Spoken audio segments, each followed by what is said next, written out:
Hello everyone, welcome back to my channel. It's An's Life in HK. Ayan. Maayong buntag sa tanan. Kagagaling ko lang sa market, guys. At ano, ito ang mga nabili ko at yung mga ibang gulay nalagay ko na sa fridge. Ayan. Ito ihanda ko muna ito, i-prepare ko muna ito yung mga meat na habang presko pa. Ayan, ito pork ribs. Ayan, i-prepare ko muna at i-blanch ko muna dito. Ayan, nag-ano na ako ng tubig dito. I-blanch natin siya.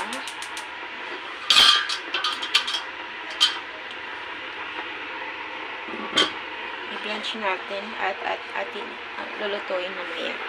At ito yung gamitin natin ihalo sa pagluto ng pork ribs. Ayan, to siya? Labong na may na timpla. Labong. Yung kawayan.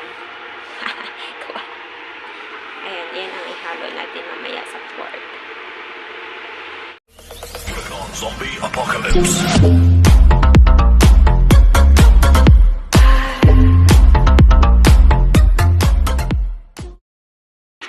At ito naman, yung whole chicken.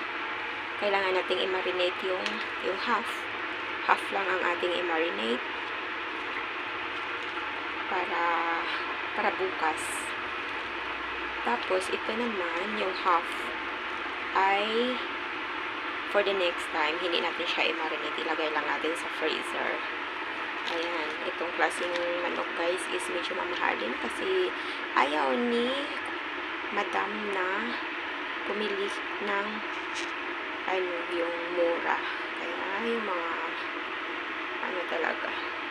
Ayan. Kasi yung mga mura, guys, is halos half lang ang price nito. Mga 78 plus ang ganito kalaki. Ayan, malaki ang diferensya sa prices. Ayan, i-chop na natin.